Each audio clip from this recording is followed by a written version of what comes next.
Titre, le permis de bâtir, le talon d'Achille des projets immobiliers. Introduction. Le marché immobilier attire des investisseurs à la recherche de rendement et de plus-value. Pourtant, derrière la façade séduisante d'un terrain constructible, se cache un obstacle souvent sous-estimé, le permis de bâtir. Beaucoup croient que posséder un terrain constructible suffit à sécuriser un projet. La réalité est différente. Le succès ou l'échec d'un projet dépend souvent de l'aval administratif. 1. Constructible ne veut pas dire réalisable. 2 mines. Un terrain peut être classé constructible dans le PLU, mais chaque projet fait l'objet d'une étude détaillée. Densité et hauteur autorisée, esthétique et harmonie avec l'environnement, impact environnemental et conformité aux normes, voisinage et risque de recours. Exemple concret. Un investisseur achète un terrain en zone constructible pour un immeuble de 6 étages. L'administration refuse car le quartier est limité à 4 étages. Résultat, coût engagé sans projet réalisable. Leçon clé. La constructibilité est un signal, pas une garantie. 2.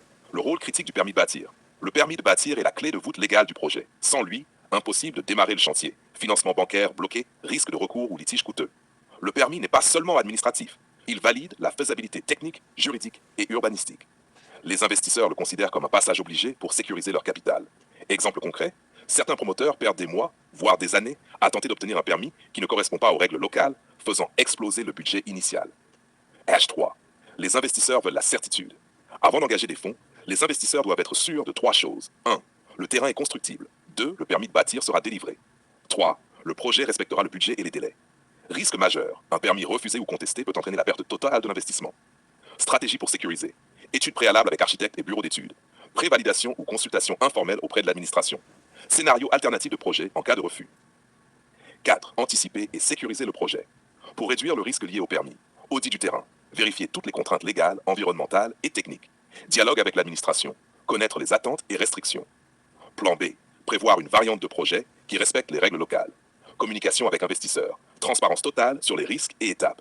Impact positif. Sécuriser le permis réduit le risque, attire les investisseurs et accélère le financement. 5. Le permis de bâtir, un filtre naturel. On peut voir le permis comme un filtre de qualité et de sérieux.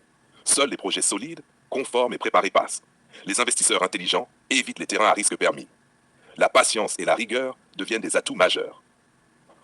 Posséder un terrain constructible est la première étape, mais la délivrance du permis de bâtir est le véritable test de faisabilité. Tout projet immobilier repose sur ce fragile pivot.